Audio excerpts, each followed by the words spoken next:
All right, the last position we're going to talk about here, it's probably the most dominant position in Brazilian Jiu-Jitsu, is the back grab. Okay, so when you take somebody's back, it happens a lot when the person is a beginner. It's a natural instinct to turn away from danger, and it's an instinct we're going to try to kill right away with you guys here. So what I want to do when he does that is to take a control where my feet are on the inside of his thighs. Those are called hooks.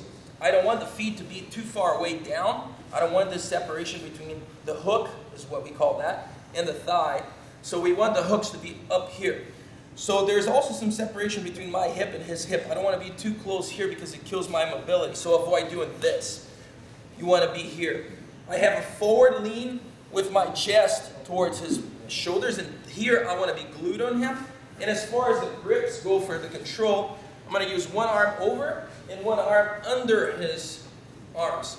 And I'm going to lock my hands together in this sort of grip here. So I'm using a monkey grip, and I'm bringing them at 90-degree angle and doing this. Very tight grip. This is called a gable grip. And when I do this here, it doesn't matter what he does right now. It's going to be really hard for the untrained individual to get out of this position. If he rolls left, roll a little, I'm going to go with him. If he rolls right, it's the same situation. I'm almost like a backpack glued on him. And now we can start the attack position here. I'm going to shift to this side here so you guys can see exactly what's going on. So the top arm here, it's going to go around the neck. Okay? Now, with time, you're going to see that this person's going to be hiding the neck. I'm going to have to fight my way to get it there. For now, since we're just training the technique, he's going to be nice about it. He's not really going to hide anything. So my goal is to go deep with this grip so that my elbow is in line with the chin. I don't want this kind of stuff here where my elbow is over to the side. Instead, I want to go deep so everything is lined up with the chin. I got the forearm on one side of the neck. I got the biceps on the other side. I'm going to bring this hand on top of my own biceps and bring this hand behind his neck.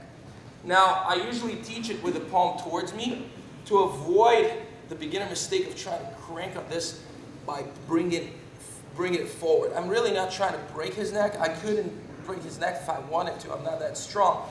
So what you need to do is instead focus on taking the slack out of this technique.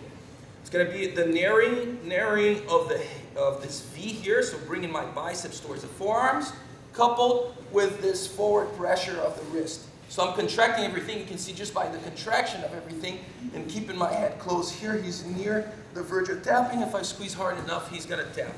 But I don't want to, not use my major muscle group. So once I make this a little tight, what I do is that I thrust my hips forward and I engage the back muscles.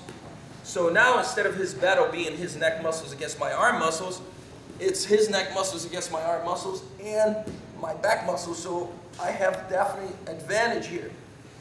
So once again, you start in this position here. One is over, one is under. You have the tight grips. You got to go deep and until the elbow is in line with the chin. What if you go deep and it's still not there? Take your time and adjust it. Hand on the biceps, hand behind the neck. Everything is tight.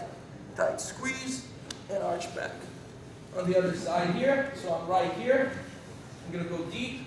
Hand on the biceps, hand on the neck. Just a little back arch will do it. And remember, as soon as he taps, you have to let go. All right? Have fun in your intro class, and we hope to see you at the MRJJA.